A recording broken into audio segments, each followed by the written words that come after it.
예, 그러면 오늘은 이제 저번 시간에 이제 그 컴퓨터 시스템에 있는 그 사이드 채널, 뭐 커버트 채널, 사이드 채널 뭐 둘 다 뭐 비슷하다고 이야기를 했고요. 그 사이드 채널에 대해서 이제 저번 시간에 이제 이야기를 했고요.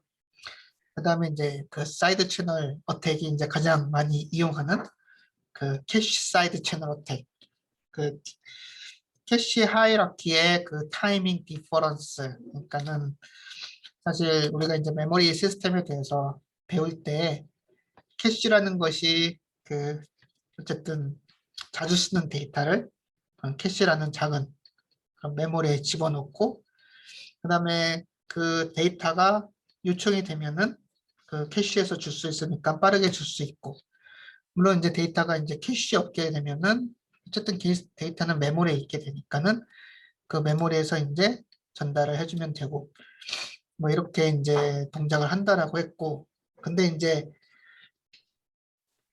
결국에는 우리가 이제 요 캐시라는 그 메모리를 집어넣은 이유는 결국 이제 퍼포먼스를 높이기 위해서 뭐 집어넣은 것이죠. 근데 이제 메모리가 이제 가장 이렇게 사이드 채널을 그러니까 사이드 채널 어택이 이제 가장 많이 이용되는 이유는 어쨌든 이제 메모리에 이제 데이터가 이제 저장이 있기도 하고요. 그다음에 이제 메모리가 가지고 있는 이러한 특성 때문에 그러니까는 그 타이밍 디퍼런스 우리가 이제 시간차라고 이제 이야기를 할 수가 있겠는데요. 그 어느 그 캐시라든지 이런 부분에 이제 저장돼 있는 데이터냐, 아니면 데이터가 이제 다른 곳에 있느냐 이런 차이에 따라서 그 딜레이, 그러니까 데이터를 읽어오기까지의 그 타임 딜레이가 이제 달라지기 때문에 우리가 이제 그런 특성을 이용해서 공격을 할 수가 있다라고 했습니다. 또한 이제 캐시 구조라든지 그다음에 이제 캐시가 동작하는 그런 방법은 그 예, 그 굉장히 이제 그 디터미니스틱하게 그러니까는 규칙적으로 이제 라고 얘기를 하면 될 것 같고요. 그렇게 이제 규칙적으로 데이터가 그 캐시 안에 저장이 되고 또 이제 빠져나가고 이렇게 동작을 하기 때문에 그런 이제 특성을 이제 이용을 해가지고 그 사이드 채널 어택이 이제 많이 발생하게 됩니다. 뭐 사실 그 사이드 채널이나 이제 커버트 채널은 그 디자이너, 그러니까 컴퓨터를 설계하는 사람이 그 의도를 한 그런 채널은 아니죠.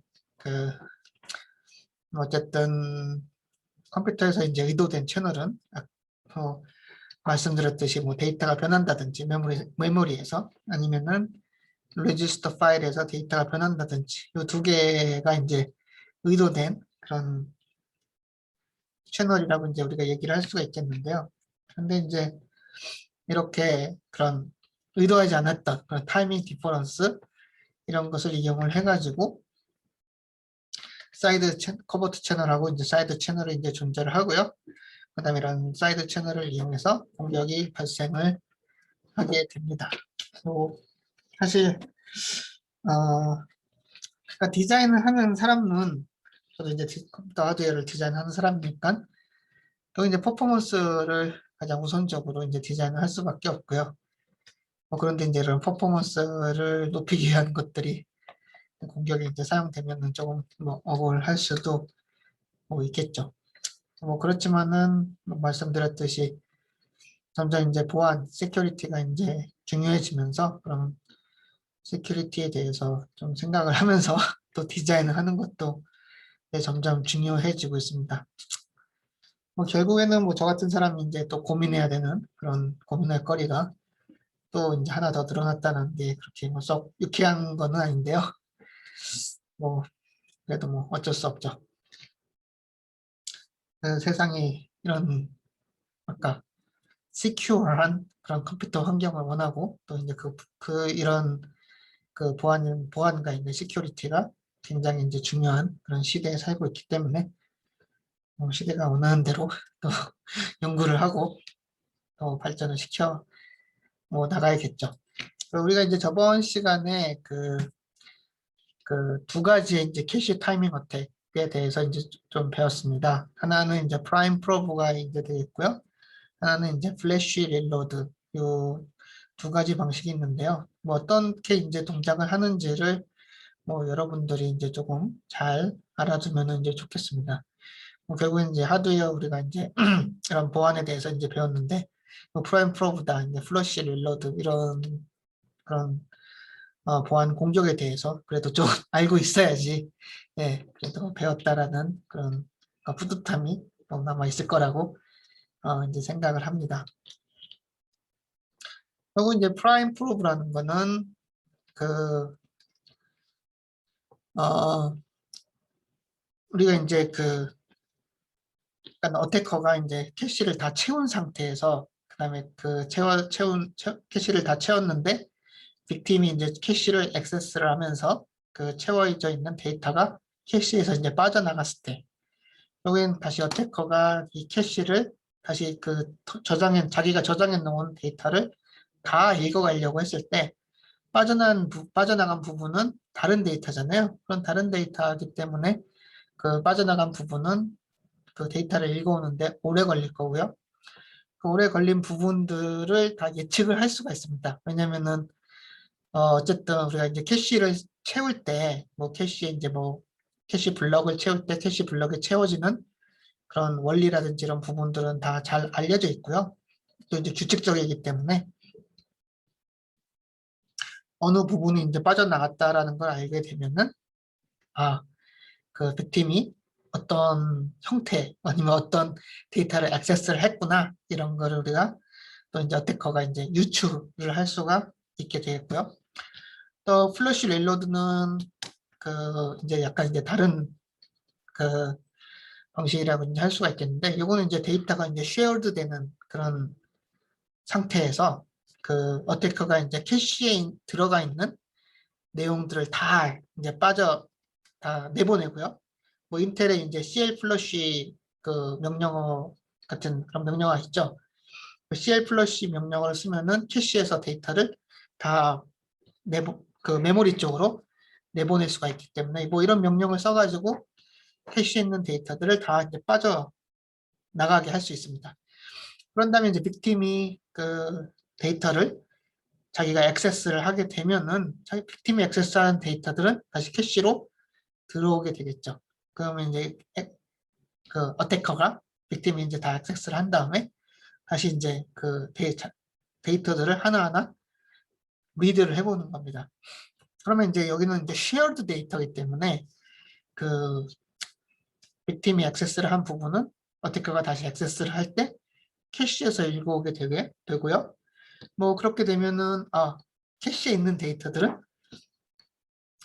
그 빠르게 어태커가 이제 읽어올 수가 있기 때문에 그러면은 빅팀은 뭐 어떤 형태의 데이터를 액세스를 했구나 뭐 이런 것들을 이제 알 수가 있겠습니다.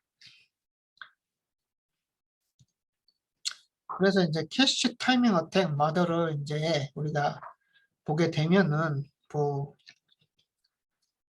약간 이제 세 가지의 스텝으로 이제 이루어져 있다라는 거를 뭐 알 수가 있습니다. 결국에는 요 캐시 액세스하는 그런 캐시 타이밍 어택의 그런 모델을 이제 우리가 살펴보게 되면은 첫 번째는 어태커가 뭔가 사전 작업을 해놔요. 뭐 아까 프라임 프로브라든지 아니면 뭐 플러시 릴로드라든지 뭐 프라임 프로브 같은 경우는 어태커가 캐시를 다 채워 놓는다든지 아니면은 플러시 릴로드 같은 경우에는 캐시 있는 데이터를 다 빠져나가게 한다든지 뭐 이런 여러 가지 그런 사전 작업을 그러니까는 그 캐시에다가 뭔가 이제 해놓습니다. 그러면 뭐 캐시가 또 뭐 L3 같은 경우 굉장히 큰데 뭐 어떻게 하냐? 물론 이제 다는 이제 할 수 없을 수 있지만 또 어떤 캐시 어떤 영역 어쨌든 어태커가 이제 그런 빅팀이 어딘가를 액세스할 거다 그런 정보들은 이미 좀 알고 있어야 되고요. 뭐 그런 정보를 이용해서 캐시 어떤 부분에 대해서 사전 작업을 이렇게 해놓는 단계가 이제 스텝 1이라고 이제 이야기를 할 수가 있겠습니다. 스텝 2는 뭐 어테커는 아무것도 안 해요. 어테커는 그냥 가만히 기다리고 있고 그 빅팀은 그냥 노멀하게 이제 동작을 합니다. 빅팀은 뭐 아무런 그 뭔가 특이한 그런 동작은 없이 그냥 자기의 일을 하는 거예요. 뭐 자기가 이제 데이터가 필요하면 데이터를 갖고 오고 아니면 데이터가 차있냐면 그냥 쫓아내고 그거는 캐시가 하는 역할이고요. 어쨌든 빅팀은 아무런 그런 제약 없이 자기가 할 일을 이제 하고 뭐 데이터가 왔다 갔다 하고 그러면 이제 근데 그러면은 캐시의 스테이터스가 변하게 되는 거죠.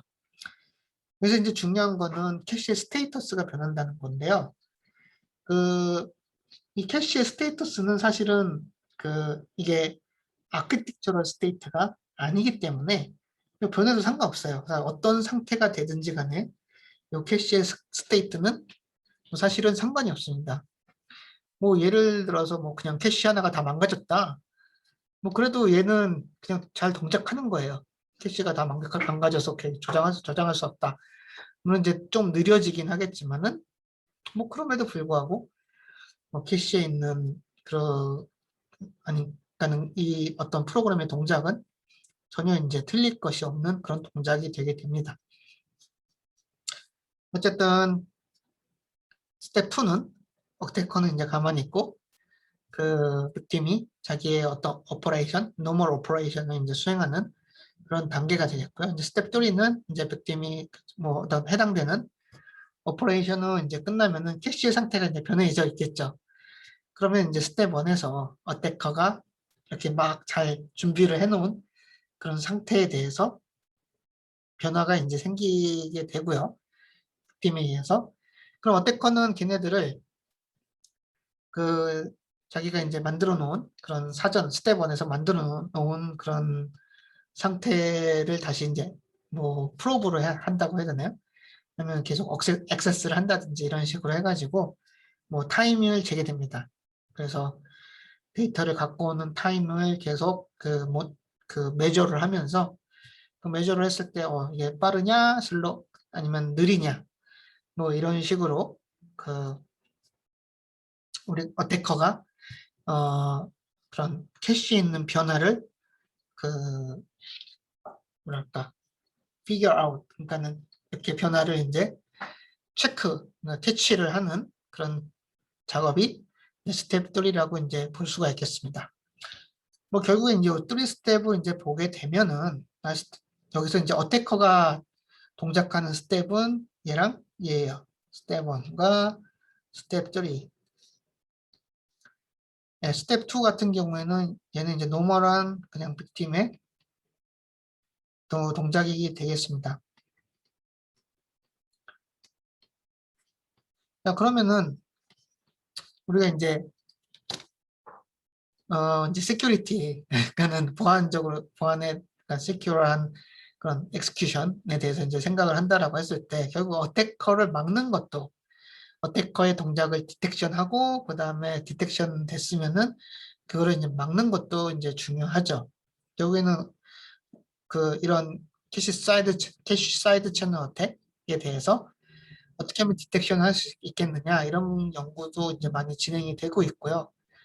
결국에는 뭐 스텝 1이라든지 스텝 3의 이런 특징들을 이용을 해가지고 우리가 어태커의 뭐 존재 아니면 어태커가 뭔가 하고 있구나 이런 것들을 좀 디텍션을 할 수도 있겠습니다.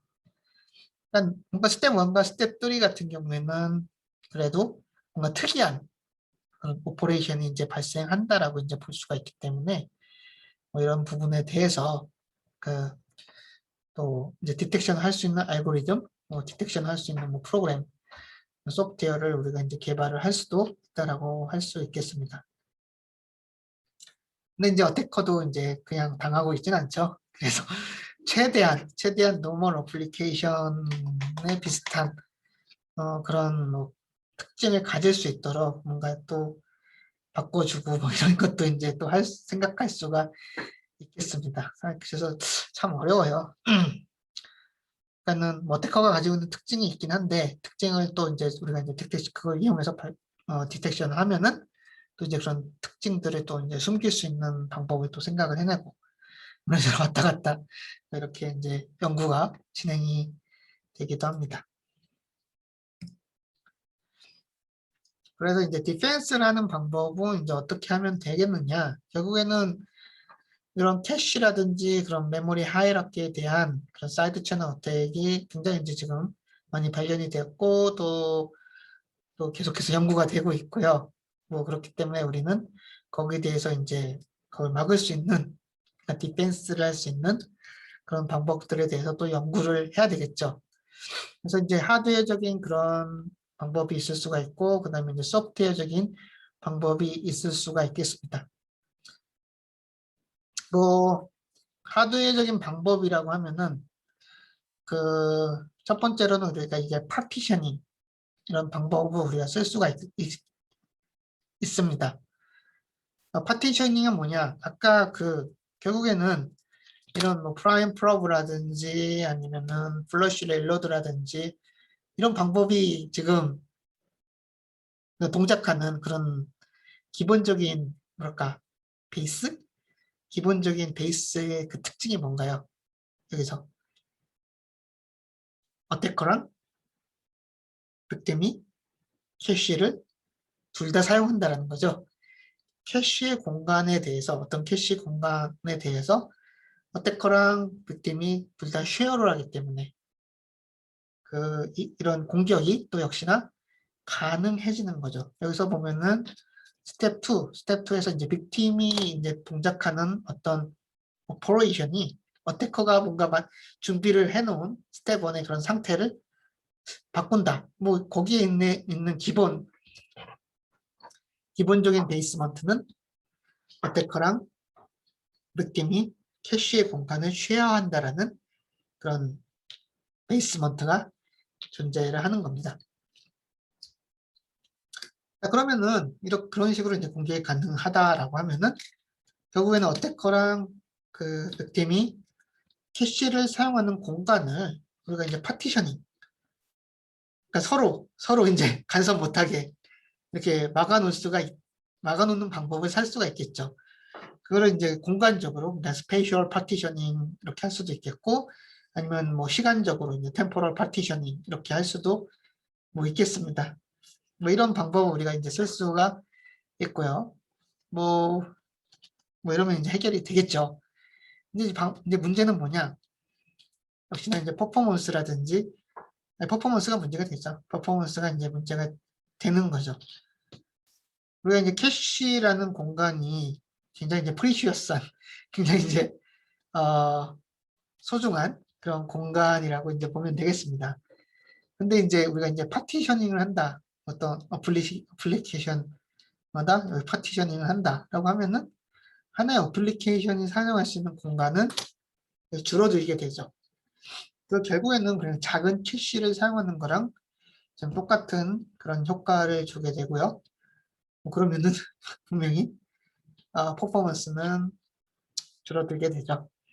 퍼포먼스가 이제 낮아지게 됩니다. 뭐 이런 문제가 있고요. 또 하나는 이제 랜더마이제이션 이런 방법들을 이제 생각을 할 수가 있겠습니다. 그 랜더마이제이션은 뭐냐? 제가 이제 아까 말씀드렸듯이 이 캐시에 대한 공격이 가능한 이유는 캐시에서 데이터가 저장되는 공간이 굉장히 레귤러하게, 그러니까 디터미니스틱하게 이게 동작을 하기 때문이에요. 그러니까는 어떤 식으로 이제 뭐 그 데이터가 이제 저장이 될 공간이 결정되냐면 어드레스에 어떤 어드레스가 이렇게 있다라고 하면 어드레스 어떤 파트를 보고서 그 데이터가 캐시의 어느 공간에 저장될지가 결정이 됩니다.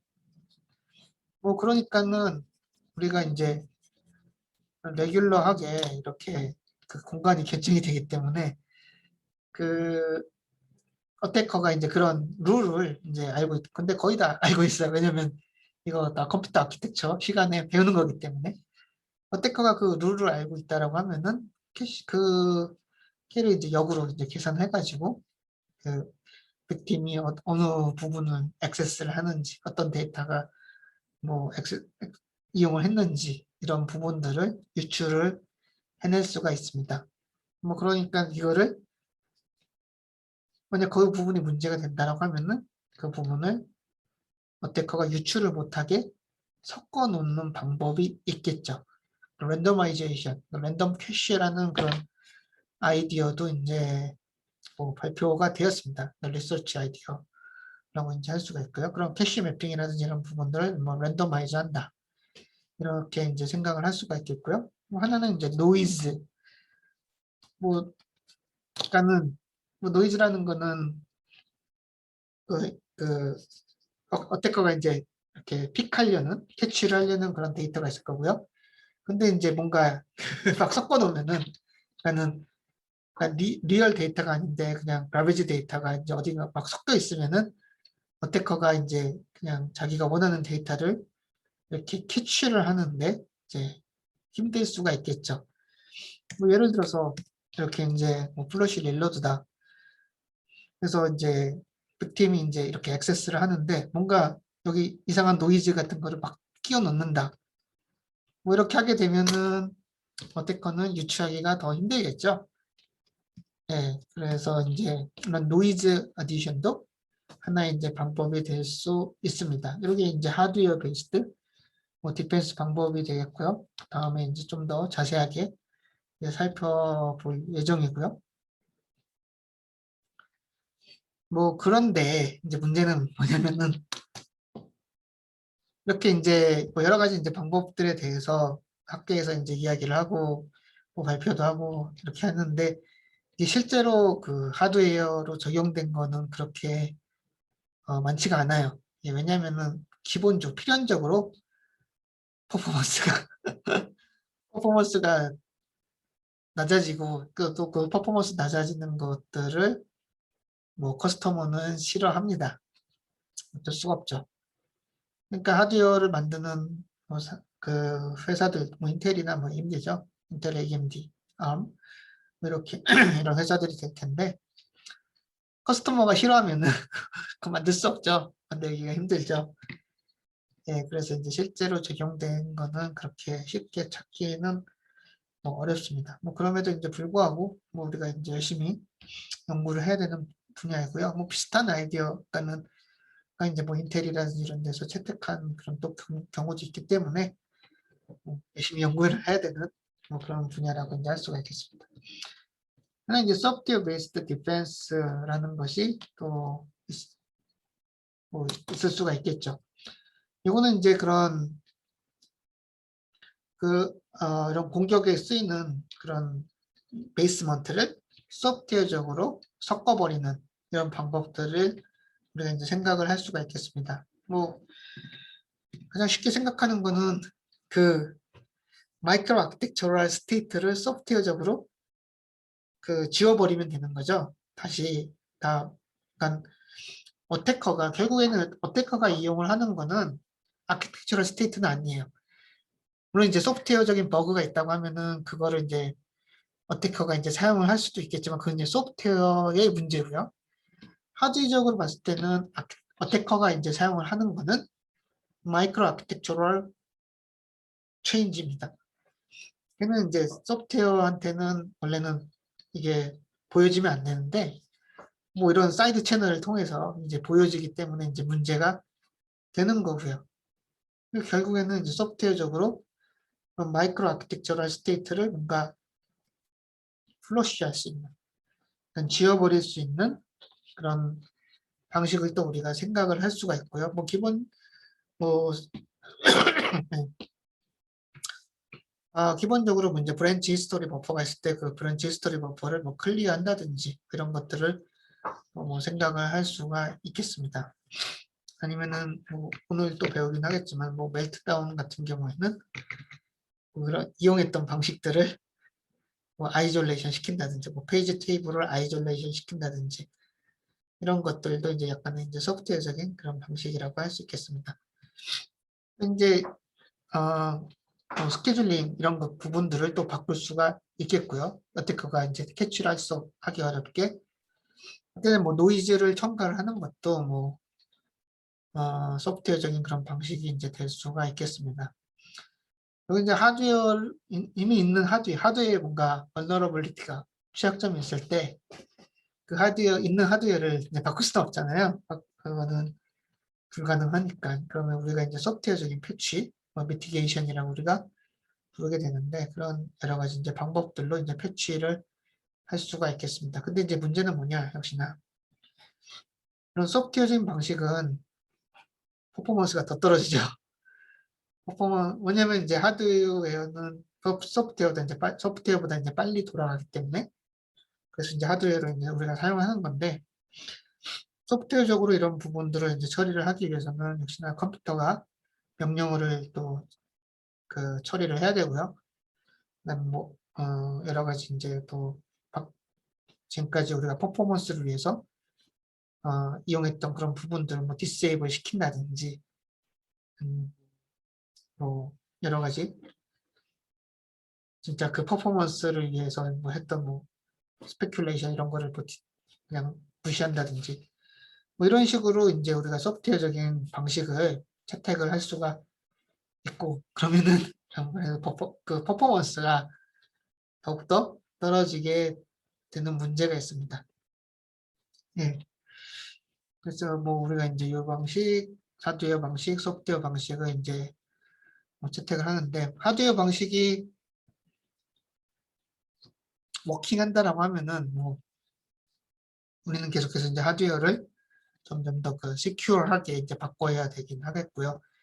하드웨어를 이제 바꿀 수 없는 그런 옛날 머신 같은 경우에는 소프트웨어적인 그런 패치나 아니면은 미티게이션으로 이런 사이드 채널 어택을 이제 해결을 해 나갈 수 있겠습니다. 그렇지만 기본적으로 소프트웨어는 느리기 때문에 예, 퍼포먼스 러스를 우리가 이제 감수를 할 수밖에 없죠. 또 하나 이제 그 지금까지는 이제 메모리 하이라키 캐시의 이제 사이드 채널 어택에 대해서 뭐 이야기를 했는데 또 이제 파워랑 에너지를 이용을 해가지고 어택을 하는 방식도 이제 가능하다고 할 수 있겠습니다. 뭐 이거는 뭐 여러 가지 이제 방법이 있겠는데 그 이제 파워나 요 에너지를 이제 이용한 방식 중에 하나 또 공격 방식 중에 또 하나는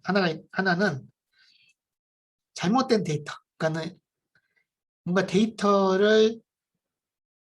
그러니까는 데이터를 망가뜨리는 그런 방식을 이제 또 그런 방식의 공격을 어태커가 이제 사용을 할 수가 있습니다.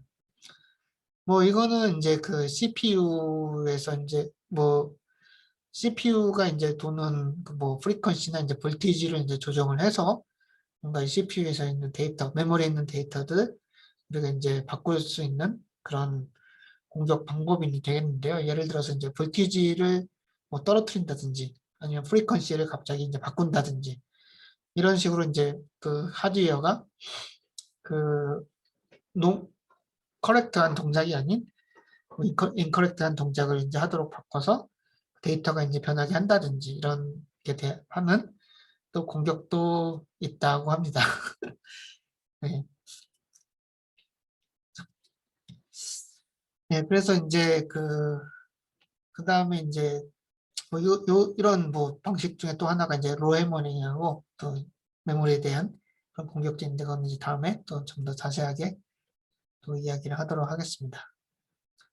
네, 그래서 오늘은 스펙터랑 이제 멜트다운 이 유명한 또 요새 이제 가장 핫한 그런 공격 방식 그거에 대해서 이제 이야기를 하도록 하겠습니다. 그래서 오늘 배울 스펙트럼 멜트다운을 얘기를 하면서 좀 일단 today's class의 골 오브 today's class 오늘 수업의 이제 그 목표는 이제 그 트랜지언트 익스큐션 어택이라고 부르는데 요 스펙터랑 멜트다운 이런 방식의 이제 공격을 우리가 이제 트랜지언트 엑스큐션 어택이라고 이제 부르게 됩니다.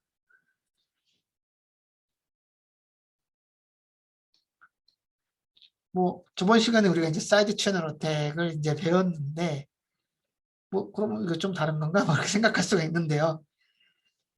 그러니까 이런 멜트다운하고 이제 스펙터라는 거는 우리가 이제 프로세서 구조에서 배웠던 스페큘레이션하고 아웃 오브 오더 프로세싱 이 두 개를 이용을 해서 행해지는 이제 공격이고요. 사실은 뭐 사이드 채널 어택도 포함하고 있습니다. 왜냐하면 이제 캐시의 타이밍을 매저를 해가지고 그 데이터를 이제 탈취를 하기 때문에 역시나 이제 캐시 사이드 채널 어택도 포함을 하고 있는데 결론적으로 결국 이 스펙터나 이제 멜트다운은 스페큘레이션 그다음에 이제 아웃 오브 오더 프로세싱을 이제 사용을 하기 때문에 이런 타입의 이제 공격을 우리가 이제 트랜지언트 익스큐션 어택이라고 이제 부르게 되고요. 그리고 트랜지언트 익스큐션 어택은 그 CPU의 성능을 높이기 위한 그 CPU의 구조적 결함을 이용해서 이제 공격을 하는 거기 때문에 그 프로세서, 그러니까 프로세스, CPU의 그 약간 뭔가 캐시가 아니라 이제 그 프로세서 내부의 구조적인 그런 특징을 이용해서 공격을 하는 거기 때문에 약간 좀 새로운 타입의 그런 이제 공격이라고 이제 할 수 있겠습니다. 결국에는 이제 여러분들이 이제 스펙터랑 이제 멜트다운에 대해서 이제 배우면서 이런 그런 트랜지언트 엑스큐션 어택의 이제 어택 메커니즘에 대해서 이제 이해를 하셨으면 좋겠고요. 어택 메커니즘. 그 다음에 이제 아키텍처럴 벌너러빌리티. 이제 구조적 결함이라고 이제 얘기를 하면 되겠는데요. 그 모던 CPU, 그러니까 우리가 쓰는 이제 하이 퍼포먼스 CPU의 그런 아키텍처럴 벌너러빌리티에 대해서도 이해를 하셨으면 좋겠습니다. 예, 그래서 이제 중요한 거는 얘네들이 트랜지언트 익스큐션 어택이다. 이 어택의 이제 그 특징점이 뭐냐 이런 부분들을 이제 잘 이해를 하시면 좋겠고요. 뭐 오늘은 이제 그 스페큘레이티브 엑스큐션에서 잠깐 리뷰를 할 거고요. 그렇게 이제 쉽지 않은데 어쨌든 스페큘레이티브 엑스큐션에서 리뷰를 하고 스펙터랑 멜트다운에 대해서 또 이야기를 하도록 하겠습니다.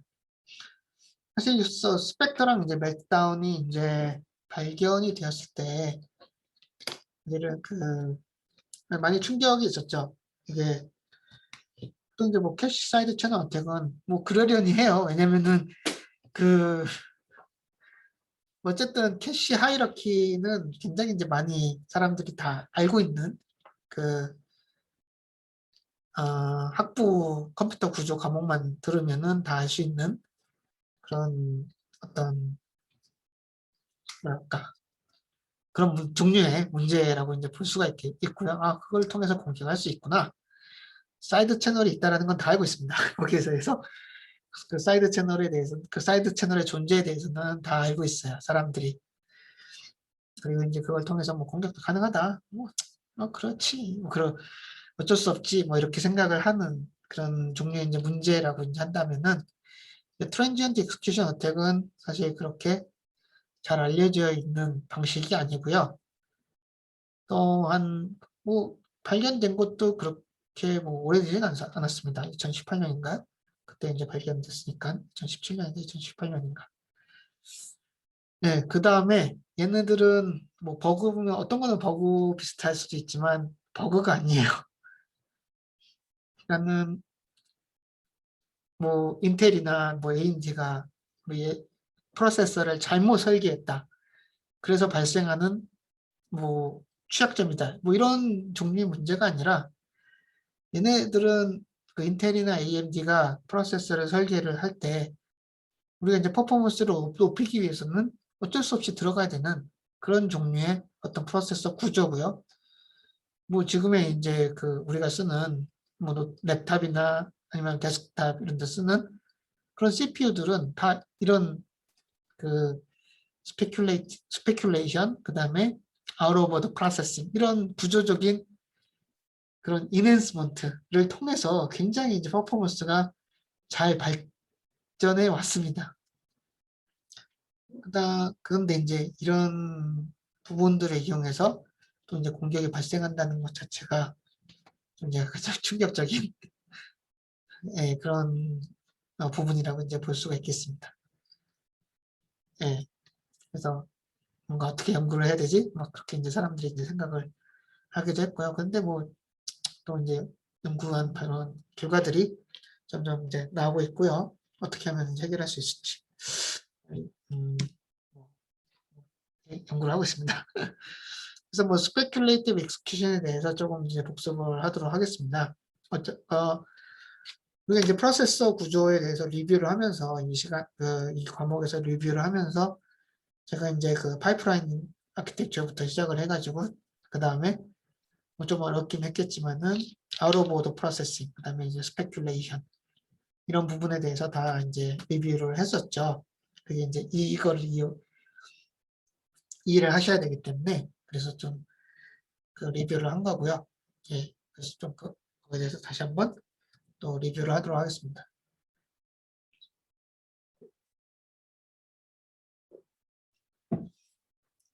여기는 이제 우리가 이제 저 같은 사람이 프로세서 구조 아니면 이제 컴퓨터 구조에 대해서 이제 연구를 하는 이유는 어쨌든 이 퍼포먼스가 이제 가장 큰 넘버원 프라이어리티라고 제가 이제 이야기를 계속 드렸죠. 어쨌든 뭐 사람들은 가장 그 더 빠른 컴퓨터, 더 좋은 컴퓨터를 이제 원하고 있기 때문에 그래서 그 컴퓨터 퍼포먼스를 어떻게 하면 증가를 시킬 수 있을까? 여기에 대해서 굉장히 이제 연구를 많이 하고 있습니다. 이제 가장 뭐 제가 이제 요 퍼포먼스를 증가시키기 위해서 가장 효과적인 거는 역시나 이제 반도체 그 BLSI 테크놀로지가 발전을 해야 돼요. 뭐 요새 이제 뭐 TSMC나 삼성이나 이런 뭐 반도체를 만드는 회사에 대해서 이제 사람들이 많이 관심이 있는데요. 그 어쨌든 그 더 좋은 반도체로 칩을 만들 수가 있으면은 우리가 그 칩의 성능을 좀 더 올릴 수가 있습니다. 뭐 요새 뭐 TSMC에서 뭐 7 나노미터다 아니면 뭐 5 나노미터다 그런 공정을 사용한다. 그래서 뭐 인텔보다 좋다.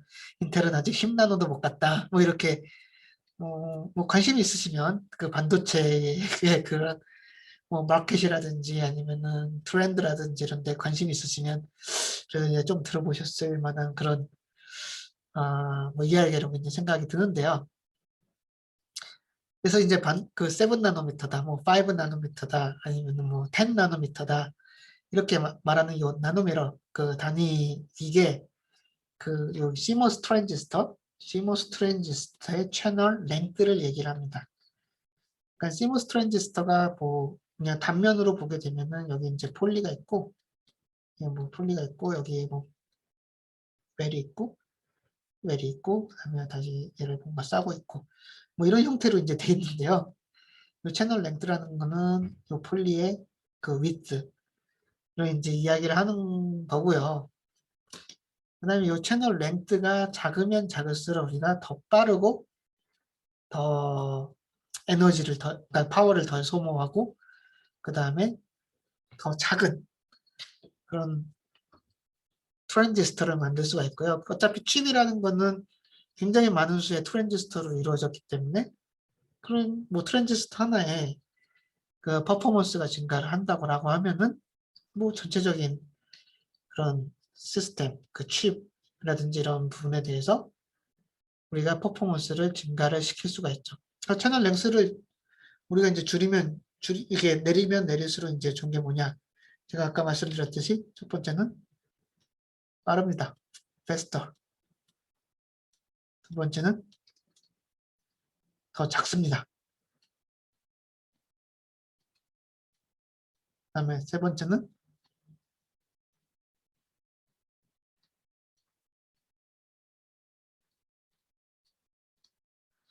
파워를 좀 더 적게 소모합니다. 그러니까는 작으면 작을수록 좋은 거예요. 물론 지금까지는 그랬는데 항상 좀 그런 건 아닌데요. 어쨌든 우리가 이제 CMOS 트랜지스터를 작으면 작게 채널 랭스를 줄이면 줄일수록 좀 더 좋은 칩, 그 말인즉슨 좋은 CPU, 뭐 좋은 GPU, 아니면 좋은 뭐 스마트폰에 들어가는 APU, IP, AP는 좀 다른 얘기죠. 그걸 이제 만들 수가 있는 겁니다. 근데 이제 뭐 인텔도 요새 이제 힘들어하고 있지만 이거를 계속 줄이는 거는 지금 굉장히 이제 어려운 문제가 되어 가고 있고요. 뭐 이런 단위를 보는 건 알겠지만 지금 뭐 7나노, 5나노 뭐 이렇게 하면 이 단위가 1나노미터 이 단위가 사실은 우리가 굉장히 이제 상상하기도 힘든 굉장히 작은 그런 단위죠. 예, 이런 단위 수준으로 지금 CMOS 트랜지스터를 이제 만든다는 것 자체가 굉장히 이제 힘든 일이고요. 어, 그래서 이제 뭐 계속 기술 개발을 해서 점점 더 줄이고는 있지만은 그래도 이게 언제까지 줄일 수 있을까?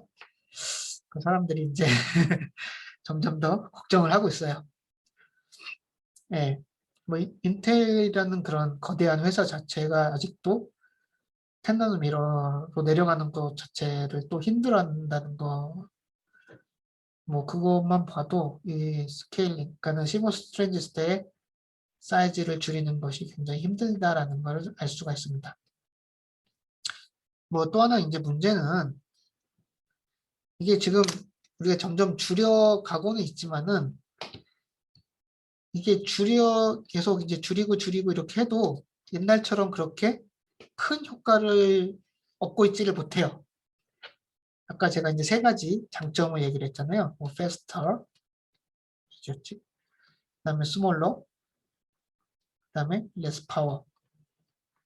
뭐 이런 세 가지 장점을 얘기를 했는데 지금은 얘네들을 점점 작게 만들어도 이런 세 가지의 장점을 요거 하나 빼고 뭐좀 작게 만들 수 있긴 하겠지만 더 빠르거나 less power, 파워를 더 적게 소모하거나 이거를 점점 하기가 어려워졌습니다. 뭐 이거는 뭐 여러 가지 이제 그런 반도체의 특성에 따른 그런 문제들이 있기 때문에 우리가 자세하게 뭐 말씀드리기는 어렵지만은 뭐 어쨌든 점점 옛날부터 이제 누려왔던 그런 반도체의 기술 발전에 힘입은 자동적인 퍼포먼스 발전, 퍼포먼스가 좋아진다거나 아니면 파워를 요새 많이 소비하긴 하지만 어쨌든 파워를 적게 하면서 퍼포먼스를 올리는 거 이게 점점 더 힘들어지고 있어요. 그래서 뭐 옛날부터 이제 컴퓨터를 쓰신 분들은 이제 좀 아시겠지만은 우리가 이제 클락 웨이트, 클락 프리퀀시라고 얘기했을 때 이 클락 프리퀀시가 지금 거의 정체 상태입니다. 세츄레이션 됐어요. 요새 뭐 가끔 뭐 5기가헤르츠짜리도 나오고 막 그런데 요새 좀 올라가면 무슨 말이냐 뭘 할 수도 있는데요. 뭐 대신 파워를 또 엄청나게 소비를 하고 있죠. 예, 실제로는 하나의 프로세서에서 이제 플락 프리퀀시가 사실 이게 뭐 3기가헤르츠 뭐 옛날부터 돌파를 했고요.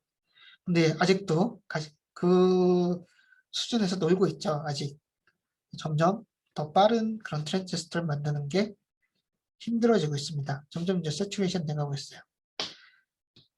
메모리도 이제 마찬가지입니다. 사실 메모리의 스피드는 CPU보다 더 느립니다. 우리가 이제 DDR이라든지 그런 DIMM의 그런 스펙을 이제 보게 되면은 CPU는 막 지금 뭐 그래도 4기가헤르츠 뭐 이렇게 돌고 있는데 메모리 같은 경우는 아직 뭐 클락이 뭐 1기가는 넘었죠. 1기가는 뭐 요새 좀 넘은 것 같고 어쨌든 느려요. CPU보다 느려요.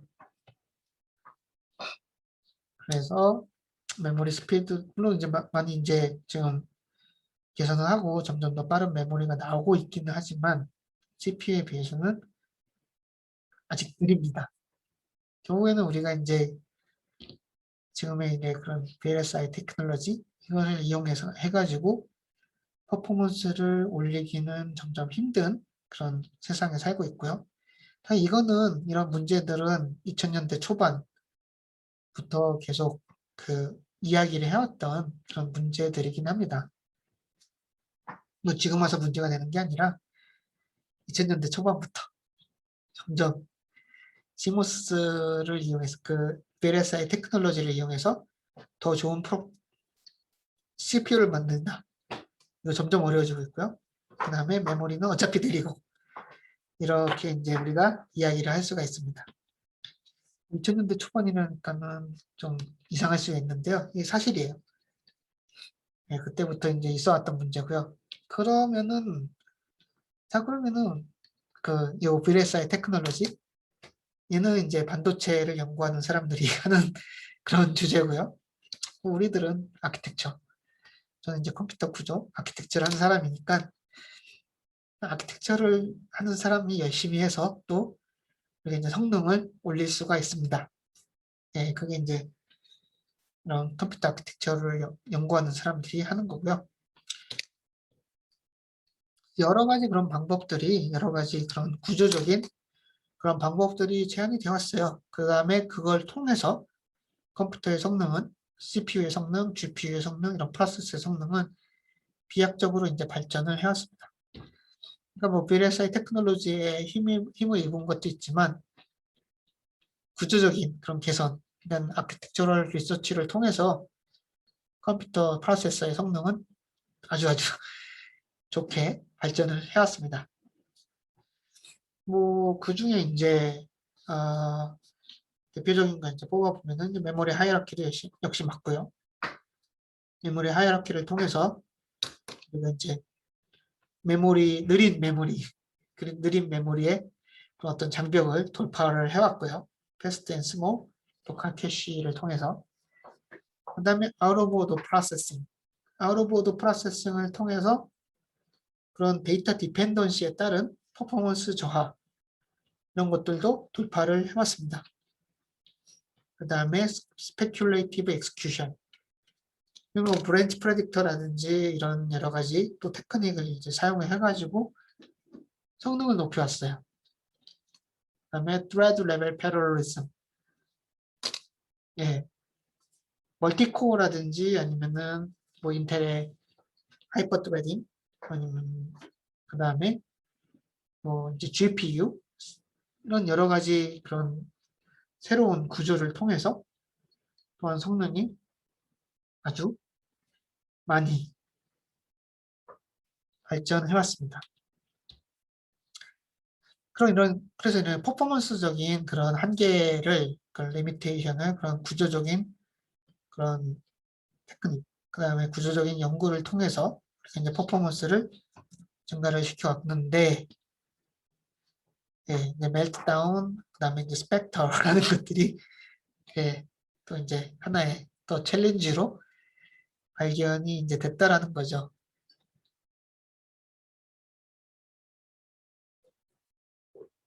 예, 이런 멜트다운하고 이제 스펙터 아까 말했듯이 우리 이제 컴퓨터 아키텍처를 연구를 하고 그다음에 공부를 하는 그런 뭐 사람들이 그걸 보고서 뭐 또 충격을 받았다라고 이야기를 하고 있지만은 뭐 그거는 이제 어 어쨌든 우리 그 사람들은 계속 이제 챌린지를 하는 연구하는 사람들은 리서처들은 계속 이제 챌린지를 하는 그런 사람들이기 때문에 또 연구를 해야 되겠구나 또 그랬던 이제 기억이 납니다. 사실 이제 멜트다운하고 이제 스펙터가 이제 워낙 그 센세이션이 커서 뭐 어떻게 해야 되느냐 뭐 이렇게 이야기를 또 많이 하고 있고 그렇긴 하지 뭐 이야기를 하고 그렇긴 하지만 이제 뭐 컴퓨터 뭐 아키텍처의 이제 대가들 그 그 리서치를 이끄는 사람들을 뭐 보면은 또, 또 연구할 게 생겼네. 이렇게 하면서 또 좋아하기도 하더라고요. 네. 그래서 이제 멜트다운하고 이제 스펙터가 이제 발견이 됐고요. 이 멜트다운하고 이제 스펙터를 이제 그 설명을 이제 보게 되면은 요 사이트 가면 이제 여러분들이 발견할 수가 있는데요. 그 특징은 이제 모던 아키텍트 컴퓨터예요. 그럼 옛날 컴퓨터 아닌가? 뭐 그렇게 생각할 수 있는데요. 그러니까는 솔직히 그냥 간단하게 말해서 파이프라인 아키텍처. 그러니까는 우리가 이제 더 정확하게 말하면은 스태틱 파이프라이닝 아키텍처라고 이제 이야기를 할 수가 있는데, 뭐 예를 들어서 이제 5 스테이지.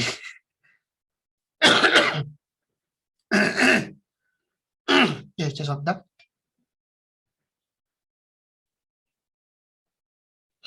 그런 컴퓨터 빼고는, 그런 프로세서를 빼고는 이제 그런 아웃오버드 프로세싱을 채택한 모던 프로세서 같은 경우에는 발생을 하는 그런 어택 방법이 이제 되겠습니다. 그래서 이제 얘네들은 이제 트랜지언트 익스큐션 어택이라고 이제 부른다라고 제가 얘기를 했었고요. 그리고 이제 모던 프로세서라는 것이 좀 문제가 되는 거고요. 모던 프로세서는 어떠한 것들이 녹아있다? 이런 아키텍처를 연구하는 사람들의 그 아이디어, 그 피와 땀이 녹아져 있는 그런 구조라고 이제 할 수 있겠습니다. 네, 그래서 뭐 이렇게 뭐 쭉쭉쭉쭉 읽어보면은 그렇구나라는 걸 알 수 있겠지만 그래서 뭐 그냥 일반인들이 이제 봤을 때 좀 헉 하는 거는 패스워드나 센서티브 데이터를 누출할 수 있다. 좀 심각하네. 거의 이런 뭐 이렇게 이제 이해를 뭐 할 수가 있겠습니다. 그다음에 이제 어디에 이제 동작하느냐, 뭐 퍼스널 컴퓨터, 모바일 디바이스, 클라우드 전체 다죠. 네, 이런 데서 다 이제 동작할 수가 있다라고 이제 또 이야기를 하고 있고요. 네, 그래서 이제 약간 이제 충격적인 그런 발견이라고 이제 할 수가 있겠고요. 이제 멜트다운이라든지 뭐 스펙터 요 설명들은 뭐 이런 역시나 제가 이제 써놓은 그런 웹사이트를 이제 방문하시면은 또 이제 읽어 보실 수가 있습니다. 그래서 이렇게 뭐 이렇게 또 귀여운 마크, 네, 귀여운 마크를 또 이제 볼 수가 있겠는데요. 네, 사실 뭐 제 딸이 요 스펙터 요 마크를 보고서 굉장히 귀엽다라고 네, 이야기를 하는데, 네, 어떻게 이제 동작하는지에 대해서는 좀 뒤에 가서 자세히 이제 설명을 하겠습니다.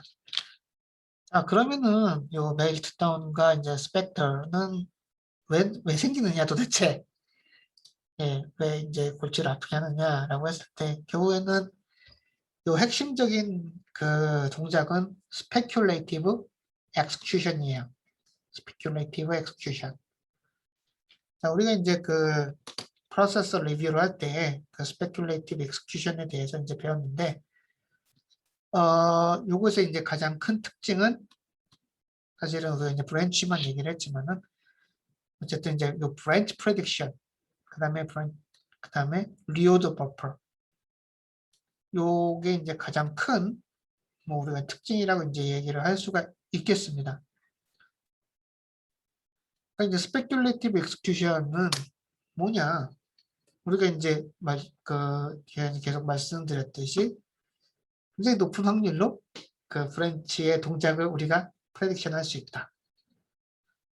그런데 사실은 우리가 정확하게 컴퓨터 하드웨어라는 거는 정확하게 동작을 해야 되기 때문에 사실은 뭐 99%의 확률과 뭐 99%의 true와 1%의 이제 false라는 확률로 브랜치가 동작을 한다라고 하더라도 이게 브랜치의 결과가 딱 결정되기 전까지는 실행을 할 수가 없어요.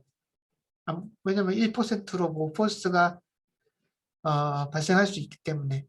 그렇지만 뭐 아깝죠.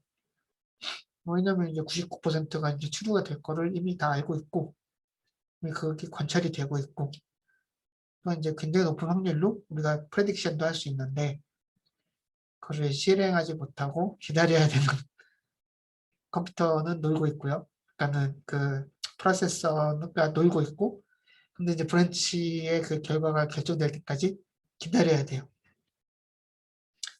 이건 낭비죠. 퍼포먼스가 이제 쭉 떨어지는 그런 이제 효과를 이제 발생하는데, 그렇다면은 걔네들을 어차피 그 컴퓨터라는 거는 요 아키텍처럴 스테이트만 그 정확하게 아키텍처럴 스테이트만 변화시키면 되잖아. 그러면은 이제 마이크로 아키텍처럴 스테이트는 뭔가 여러 가지 변화긴 하지만 걔네들은 그냥 남겨놓고 최종적으로 아키텍처럴 스테이트만 변하게 하면 되지 않을까. 그럼 그 중간에 어떤 여러 가지 변화들은 그냥 컴퓨터 안에 있는 어떤 버퍼라든지 여기 그 ROB 버퍼가 있죠? 리오더 버퍼. 뭐 이런 데 남겨놓으면 되잖아. 그리고 틀리면은 다시 옛날 그 프로그램으로 돌아가서 프로그램도 어차피 데이터니까 옛날 프로그램으로 들어가서 다시 실행하면 되고 캔슬 시키고 뭐 이런 여러 가지 이제 방법들을 이제 생각하게 된 거죠. 이게 스페큘레이티브 익스큐션의 기본적인 그런 접근 방법이라고 말을 할 수가 있겠습니다. 예. 그래서 여기 지금 이게 이제 그 모던 그 프로세서 구조를 이제 보여주고 있는데요. 이렇게 ROB가 있고요. 리오더 버퍼. 그 다음에 이렇게 브랜치 프레딕터랑 브랜치 타겟 버퍼가 있고요. 그 다음에 레지스터 엘리어스 테이블이 이제 존재를 하게 됩니다. 예, 그래서 얘네들은 이 브랜치가 있어도 이 브랜치가 뭔가 있는데 브랜치가 결정되기 전에 브랜치에서 이제 프레딕트된 그런 방향으로 점프를 해가지고 다시 인스트럭션을 다 실행시켜 놓습니다. 그렇지만 얘네들은 이 브랜치가 결정되기 전까지는 맞는지 틀린지 몰라요. 물론 이제 90%의 확률로 이제 맞게 되겠죠. 이제 맞는지 틀린지 모릅니다. 뭐 10%의 확률로 틀릴 수는 있어요. 그러니까 얘네들은 그냥 템포럴리 완전히 이제 뭐 업데이트되는 이런 레지스터 파일이나 아니면 이 메모리에 저장을 해놓지 않고 그냥 얘네들은 그 계산 결과들만 저장을 하고 있는 거예요. 어떤 템포러리 버퍼에. 그래서 만약 이게 맞으면 얘네들을 다시 그냥 그 소프트웨어가 볼 수 있게 업데이트를 시켜주면 되죠. 틀리면은 얘네들은 다 날려버리면 되는 거죠. 그런 방식이 우리가 이제 스페큘레이티브 엑스큐션이라고 이제 보면 되겠고요. 사실 이를 통해서 굉장히 이제 퍼포먼스가 많이 좋아졌습니다. 네.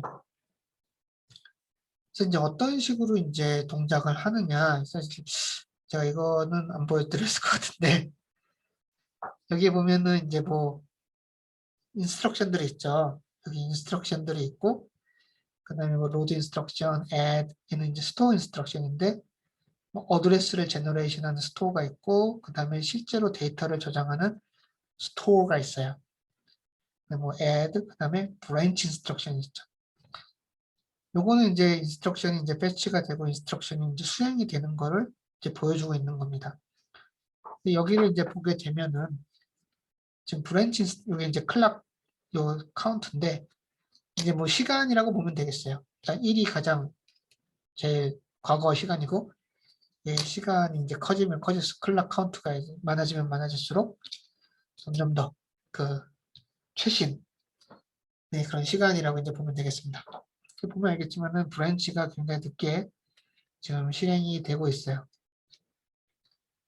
그렇지만은 우리가 이제 브랜치 프레딕터를 써가지고 얘는 다시 요 루프로 갈 거야, 앞으로 갈 거야 이런 것을 이제 우리가 예측을 할 수가 있습니다. 그래서 브랜치는 좀 늦게 지금 아직 결정이 될 거라서 아직 시작이 안 됐지만 로드라든지 이런 것들이 다 일찍 실행을 하고 있어요.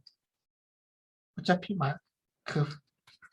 그래야지 더 빨리 컴퓨터가 동작할 수 있으니까. 자, 그러고 또 이제 문제가 되는 게 스토어인데, 스토어는 메모리에다 데이터를 저장하는 거잖아요. 그러니까는 얘는 기다려요. 브랜치가 결정될 때까지. 뭐 그런 여러 가지 이제 차이가 동작이 또 있긴 하지만 어쨌든 이제 핵심은 요 브랜치 뒤에 있는 요 로드 인스트럭션들이 수행이 가능하다는 겁니다.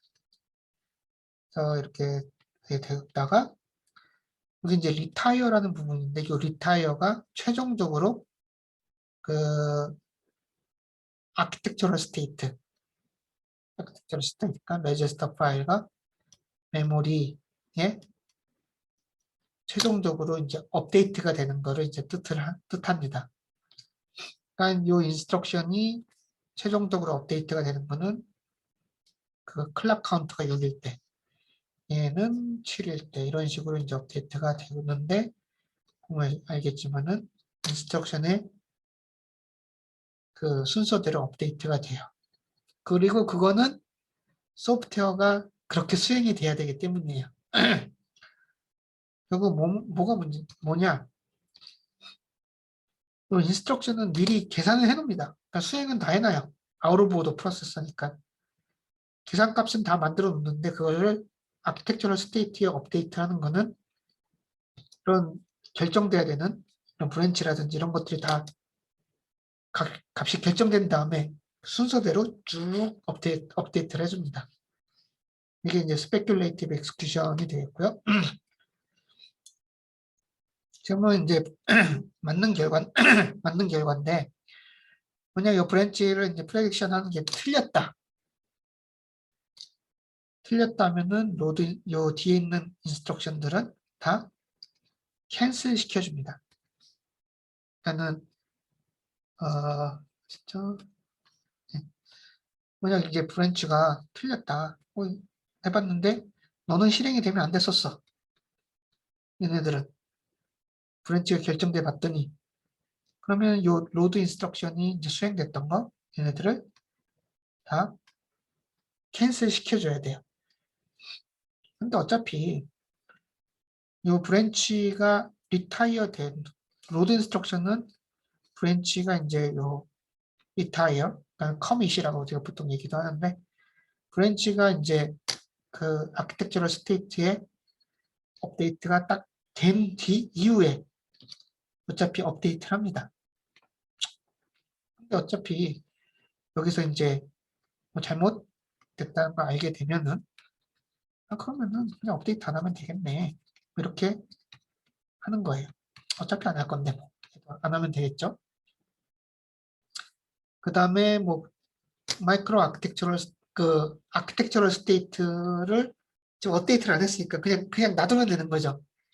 얘네들이 바꾼 거는 마이크로 아키텍처럴 스테이트만 바꾸는 거예요.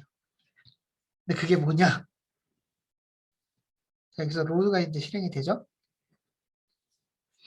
로드 인스트럭션이 바꾸게 되는 마이크로 아키텍처럴 스테이트는 뭐냐? 캐시입니다.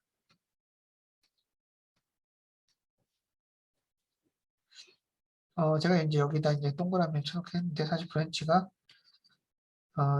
브랜치의 값이 결정되는 순간은 여기에요. 여기 보면 알겠지만은 캐시에 데이터가 실리는 순간은 이 브랜치가 결정되는 순간보다 더 전입니다. 이것도 클락 카운트거든요. 13, 14면 15보다 전이죠. 그러니까 브랜치가 이제 잘못 결정이 됐으면 얘는 이제 캔슬 시키는데 캔슬 시켰음에도 불구하고 얘는 이미 업데이트가 됐는 거예요. 업데이트하면 안 된다면서요. 얘는 캐시입니다. 캐시는 마이크로 아키텍처럴 스테이트예요. 이거는 레지스터 파일과 메모리. 그다음에 뭐 아까 말했듯이 캐시는 어떤 데이터가 있는지 사실은 프로그램의 동작은 다 똑같습니다. 결과는 다 똑같아야지. 이거는 마이크로 아키텍처. 하드웨어가 그냥 빠르게 수행하기 위해서 만들어 놓은 거기 때문에. 근데 이게 문제가 된다는 거죠. 원래는 문제가 안 돼요. 그냥 얘는 그냥 퍼포먼스적인 어, 그런 퍼포먼스만 이제 결정하는 그런 부분이고요. 어차피 아키텍처럴 스테이트를 업데이트한 것도 아니고 그래서 뭐 문제가 안 돼야 되는데 캐시가 이미 업데이트가 되면서 캐시 안에 수행이 되면 안 될 것들이 어떤 데이터들이 들어와 있는 거죠. 수행이 됐으면 안 되는데 캐시에 데이터가 들어와 있는 겁니다.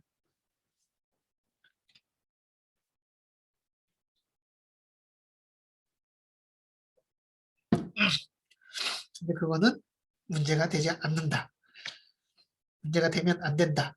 이것이 그 스페큘레이티브 익스큐션입니다. 근데 그럼 저장 안 해놓으면 될 거잖아요. 캐시가 있는데 저장을 왜 안 해놓을 필요는 없죠. 그 다음에 아까 말했듯이 90%, 뭐 95%, 90%의 확률로 브랜치 프레딕터는 맞아 돌아갑니다. 그럼 이렇게 그냥 캐시에 집어넣으면은 그는 이제 쓰일 거예요. 거의 굉장히 높은 확률로. 안 쓰이게 되면은 뭐 그건 그대로 뭐 별 문제 없어요. 어차피 이렇게 안 쓰이면은 그냥 캐시 안에 있다가 그냥 사라질 거니까. 뭐 그러니까는 쓰이면 굉장히 좋은 거고 안 쓰여도 문제는 안 되고 뭐 이런 거의 그 좋은 거기 때문에 예 그래서 이런 특징이 이제 스페큘레이티브 익스큐션 플러스 아웃 오브 오더 프로세서의 어떤 특징이 이제 되겠고요. 이럴 때 마이크로 아키텍처럴 스테이트는 변한다. but 아키텍처럴 스테이트는 변하지 않는다. 이런 부분을 여러분들이 이제 기억을 해주셨으면 좋겠습니다. 이런 부분이 스펙터랑 멜트다운에서 문제가 된다. 라고 이제 말을 할 수가 있겠습니다. 그럼 스펙터가 이제 어떻게 동작하는지 알아보도록 하겠습니다. 이거는 이제 그 스펙터 베리언트 1에 대해서 좀 이야기를 드릴 건데 요 스펙터 베리언트 1은 그 브랜치 프레딕터를 이용을 한 그런 이제 공격이라고 이제 볼 수 있겠습니다. 여기 이제 빅팀 펑션인데요. 이 빅팀 펑션을 이용해 가지고 그 어태커가 지금 이제 공격을 이제 하게 됩니다. 이 펑션을 이제 보게 됐을 때 사실 잠깐만요. 이 펑션만 이제 보게 되면은 뭐 틀린 거 있나요? 우리가 이제 펑션만 보게 됐을 때 별 틀린 거 없죠. 왜냐면은 if x가 array 1 사이즈보다 작은 경우 작으면 얘를 수행해라. 뭐 보면은 소프트웨어를 하셨으면 이제 아시겠죠. array 1이 요 x라는 인덱스를 가지고서 array 2의 그 인덱스를 계산하는 데 이제 사용이 되는 거고요. array 1의 데이터가. 그 다음에 거기서 읽어서 y에다가 저장합니다. 이 프로그램은 이 그 스테이트먼트는 전혀 이상이 없어요. 그리고 뭐 보면 아시겠지만은 뭐 이렇게 따면 아주 좋아요. 세이프한 아, 사실 뭐 약간 어레이 수행하기 전에 어레이의 사이즈를 체크를 하는 거죠. 그 인덱스를 이제 x를 쓰기 전에 뭐 별 문제가 없습니다. 만약 그리고 x가 이 어레이 사이즈보다 크게 되면은 얘는 수행 안 될 거예요.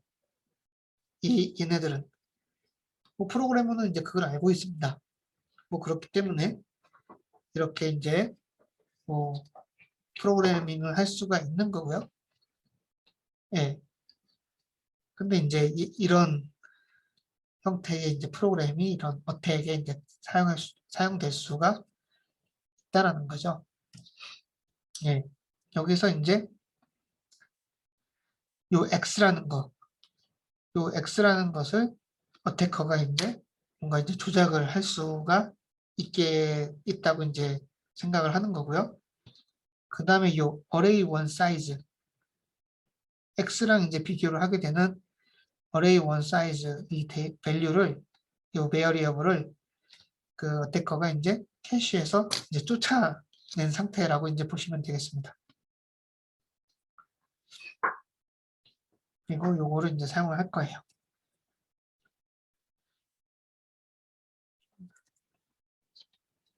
자, 근데 그럼 요거를 어떻게 이제 사용할 거냐? 요 X를 가지고서 어태커는 얘를 액세스를 합니다. array1을 액세스를 하게 될 건데, 요거를 이용을 해가지고, 그 시크릿 데이터가 있는 그 데이터를 액세스를 할 수가 있게 돼요. 이게 이제 스페큘레이티브, 그 다음에 아웃 오브 보드 프로세싱이 동작을 하기 때문에, 어떻게 동작을 하나요? 좀 동작을 할 수 없는 구조죠. 이 프로그램 자체는. 예, 이해되시죠? 이 프로그램 자체는 array1에서 벗어나 있는 엘리먼트들은 액세스를 할 수 없는 구조예요. 맞죠? 왜냐하면 이미 비교를 하니까. 근데 이제 우리가 스페큘레이티브 엑스큐션 때문에 액세스를 할 거라는 거죠.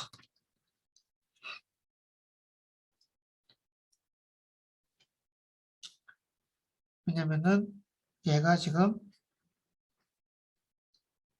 캐시에서 지금 빠져나가 있는 상태로 어태커가 이제 만들 거고요. 그러면은 사실 요 if문은 이 데이터가 지금 캐시에서 없기 때문에 빨리 실행이 불가능합니다. 여기 보면 X랑 비교를 해야 되는데, 요 데이터를 어디서 이제 읽어와야 되는데, 읽어와야 될 데이터가 캐시 없는 거예요. 뭐 캐시 없으면은, 그러면 이제 메모리에서 읽으면 되지. 그건 맞고요. 메모리에서 이제 읽어와야 되는데, 그리고 메모리에서 읽으려면은 500사이클, 600사이클, 이런 식의 더 굉장히 오랜 사이클이 걸릴 것입니다. 그러면 얘 이 부분은 아직 얘는 이해를 모르니까는 실행을 할 수 없는 그런 상태가 되는 거죠. 그렇지만 얘는 이제 스페큘레이티브 익스큐션이니까 if문이란 건 우리가 이제 잘 아실 테지만 브랜치 인스트럭션으로 구현이 됩니다. 브랜치 인스트럭션이 있다는 브랜치 프레딕터가 이제 동작을 할 거고요. 브랜치 프레딕터가 얘는 맞을 거야. 얘는 이제 이것을 이제 옛날 계속해서 이제 그 트레이닝을 해왔으니까 그것도 트레이닝 이제 어택커가 이제 하는 건데요.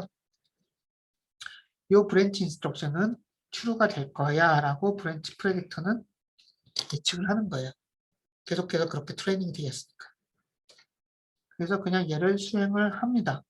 수행을 하면 안 되는데, 왜냐면 x의 값은 이 어태커가 뭔가 바꿔놨거든요. 그 array1의 레인지를 벗어날 수 있도록. 레인지 벗어나면 다른 데이터를 액세스를 하는 거죠. array1에 있는 엘리먼트를 액세스를 하는 것이 아니라 거기에서 이제 멀리 떨어져 있는 그런 시크릿 데이터도 액세스가 가능해지는 거죠. x가 굉장히 이제 다른 큰 값을 이제 가지게 될 경우 사실 그래도 문제는 없어요. 왜냐면 나중에 다시 캔슬 시키면 되니까. 네, 그래서 얘로 액세스가 이제 가능해지게 됩니다. 그래서 어떤 식으로 이제 동작하는지를 이제 보게 될 거고요.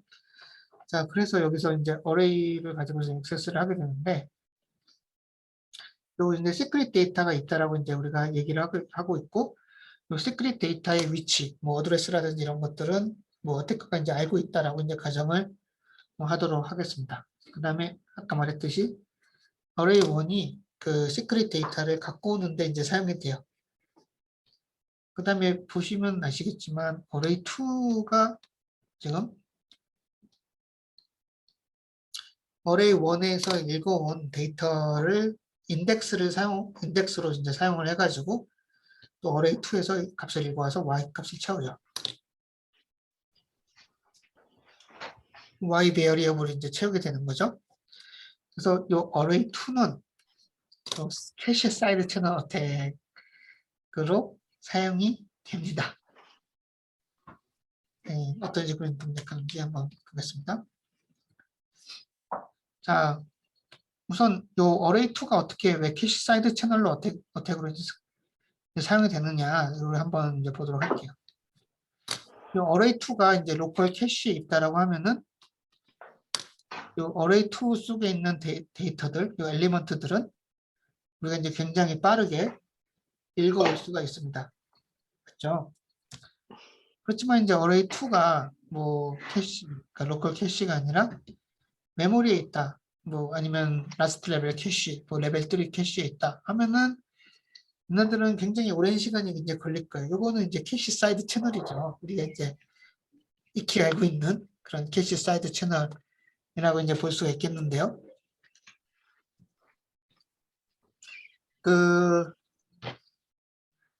어쨌든 이제 어태커는 여기서 이제 문제가 되는 요 array1 사이즈 이 베어리어블 하고 그 다음에 array2의 모든 엘리먼트들을 다 로컬 캐시에서 이제 쫓아냅니다. 그 플러시 시키는 거죠. 그래서 다 LLC 오와 mem이라고 했지만 우리가 이제 보통 이제 CA 플러시를 많이 쓰기 때문에 그건 이제 메모리라고 이제 보시면 됩니다. CA 플러시는 모든 그런 캐시에서 다 쫓아내는 거기 때문에 그래서 array1 사이즈랑 뭐 array2 데이터 이런 것들을 다 캐시에서 다 몰아내요. 뭐 그러니까 플러시 시키는 거죠. 플러시. 그 플러시 시키는 그런 거고요. 그래서 이제 요 브랜치 인스트럭션 이제 수행을 할 텐데 array1이 없었어요. array1이 메모리에 있어요. 그래서 비교를 x랑 이제 비교를 해야 되는데 x는 이제 그 로컬에 있다라고 이제 가정을 하고요. x랑 비교를 할 게 없으니까는 이제 그럼 이 데이터를 메모리에서 빨리 읽어와 라고 이제 프로세서가 얘기를 하는 거죠. 그렇지만 이제 이거를 읽어와서 비교를 해야지만이 우리가 이제 브랜치 인스트럭션을 수행을 할 수가 있어. 그렇지만 우리는 아웃 오브 더 프로세서이기 때문에 브랜치 프레딕터의 결과를 믿고서 그냥 다음 인스트럭션을 이제 수행을 할 거야 라고 이제 CPU가 그렇게 동작을 하는 겁니다. 그래서 이 브랜치는 그 프레딕트에 이제 taken 이제 컨디션이 이제 true라고 이제 프레딕션을 이제 하게 되고요. 요거는 이제 어태커가 이미 그 트레이닝을 시켜놔서 그렇게 이제 동작한다라고 이제 보면 되겠고요. 그 다음에 요 x라는 값은 아까 말했듯이 array1 사이즈보다 이제 큰 값을 이제 가지게 됩니다. 그러니까 사실은 얘는 지금 true라고 프레딕션이 되긴 했지만 사실은 이제 false예요. 실제 결과는 이제 false가 될 거예요. 왜냐면 x 값이 엄청 클 거니까 array1 사이즈보다 작아야 되는데 엄청 커요. 뭐 그렇지만은 아직 CPU는 얘가 뭔지 아직 모르는 상태이기 때문에 그냥 프레딕션 결과에 따라서 요거를 수행을 하게 됩니다. 그리고 수행을 해도 아무런 문제가 없어요. 어차피 나중에 캔슬 시키면 되니까. 네.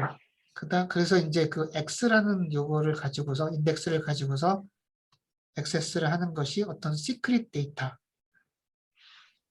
데이터의 값이 될 수가 있다라는 거죠. 그러니까는 그 array1의 베이스 어드레스랑 x를 더한 그런 어드레스가 이 시크릿 데이터의 어드레스로 우리 어태커가 이제 알고 있다라고 이제 가정을 하고 있고요. 예, 그러면은 지금 우리가 이제 array 1을 x라는 인덱스로 이제 갖고 오니까 얘는 뭐가 되나요? 얘는 사실은 시크릿 데이터가 되게 됩니다. 시크릿 데이터가 되게 되겠고요.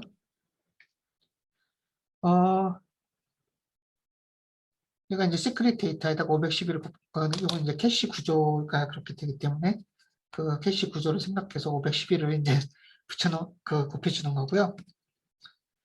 근데 만약 이제 시크릿 데이터가 3이다. 3이라면 얘가 이제 3이 되는 거예요.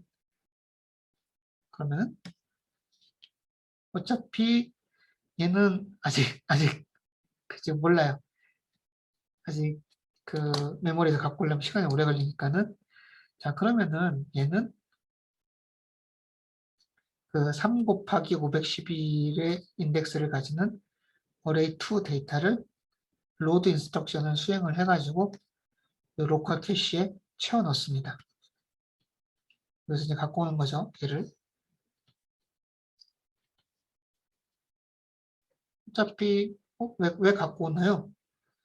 이제 이거 넘을 텐데 갖고 와도 아무런 문제가 없다라는 거죠. 아까 보여드렸듯이 로드 인스트럭션은 수행이 돼도 돼요. 어차피 데이터를 바꾸는 게 아니기 때문에 그거를 캐시에 이제 집어넣어도 별 문제 없습니다. 그거는 틀린 게 아니에요.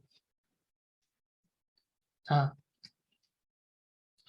그리고 이제 array 1 size라는 베어리어블을 이제 CPU가 이제 갖고 와가지고 얘는 틀렸네 라는 것을 알게 됩니다. 스페큘레이션이 false가 되는 거예요. 그 브랜치 프레딕션의 결과가 이제 자기가 프레딕트 한 것과 다르기 때문에 그러면은 지금까지 했던 결과들 다 롤백을 시켜요. 그러니까 근데 이제 아까 말씀드렸듯이 이 브랜치 인스트럭션이 리졸브 그 true false가 결정되기 전에는 그 뒤에 있는 인스트럭션들 다 아직 업데이트 시켜놓은 게 아닌 상태예요. 그러니까 retire 혹은 commit 된 상태가 아니라는 거죠. 그러니까는 다시 그 했던 거 다시 다 롤백 시키고 다시 시작하면 돼요. 얘가 어차피 폴스니까 얘를 실행 안 하면 되는 거죠. 예, 그렇지만은 얘는 남아 있습니다. 거죠? 캐시는 아키텍처럴 스테이트가 아니기 때문에 CPU가 바꾸지 않아요. 캔슬 시키지 않습니다. 그냥 남아 있어요. 캐시.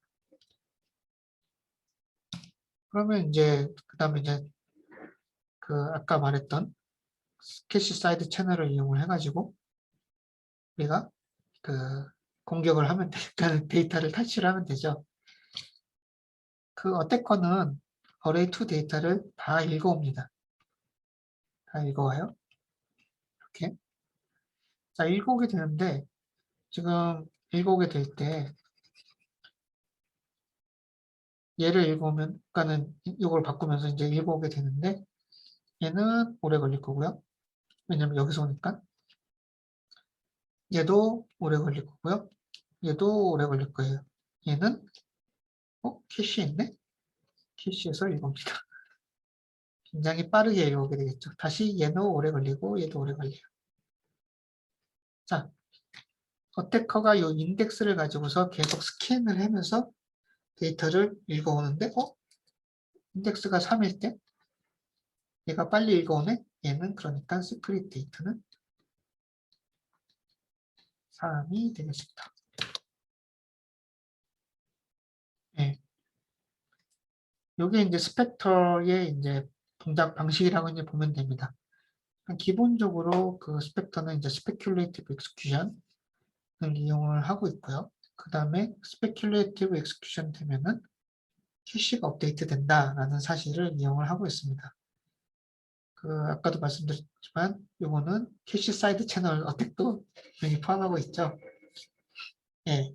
그래서 그렇지만은 이때 사용되는 그런 방식은 그 CPU에 사용되는 이제 스페큘레이티브 엑스큐션이기 때문에 얘는 그 약간 이제 트랜지언트 익스큐션 어택이라는 그런 이름으로 지금 불리고 있고요. 뭐 그렇습니다. 네, 뭐 스펙터가 지금 제가 이제 베리언트 1을 이제 얘기를 드렸는데, 네, 뭐 여러 가지도 그 변종이라 변종이라기 변종 바이러스가 생겨나긴 하지만 베리언트라고 이제 얘기를 하고 있고요. 여러 가지 이제 버전이 또 이제 발견이 됐습니다.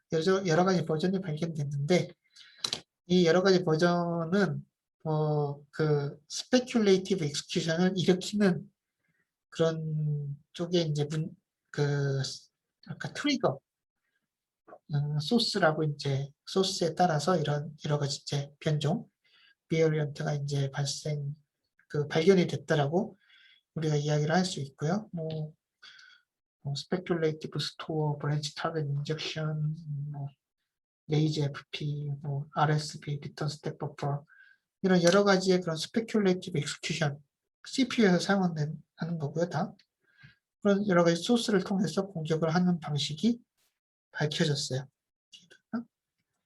네. 자, 그래서 그럼 어떤 CPU가 스펙터의 공격을 받나요? 대부분의 모든 CPU가 스펙터 공격을 받습니다. 이건 어쩔 수가 없어요. 왜냐하면 스페큘레이티브 익스큐션은 안 쓰는 거의 CPU가 없어요. 그러니까 뭐 굉장히 이제 타이니한 그 옛날 라즈베리 파이 이런 거 빼고 굉장히 이제 성능 떨어지는 그런 CPU 빼고는 그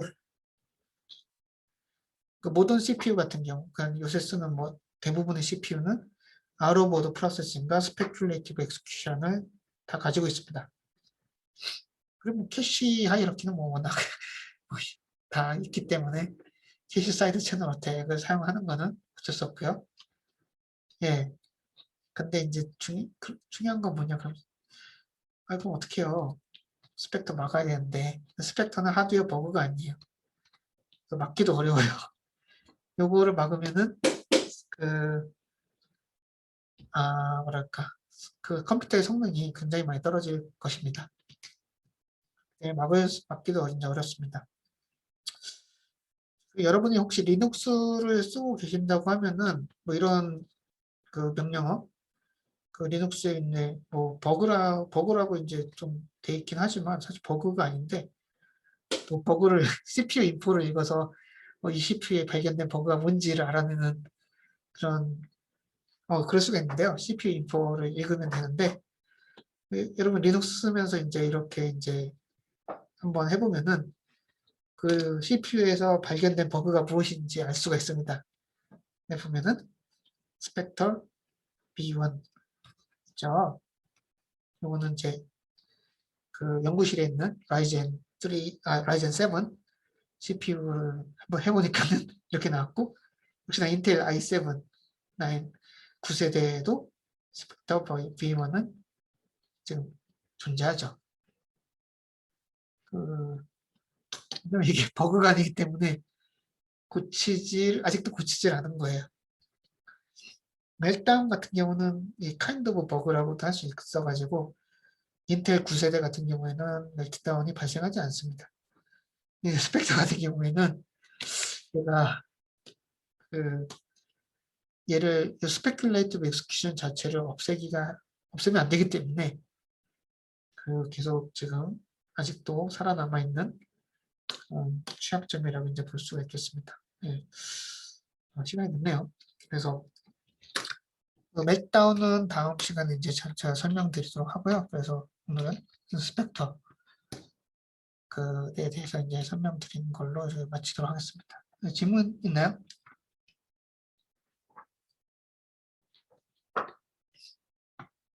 예, 그러면은 오늘 수업은 마치도록 하겠습니다. 예, 감사합니다.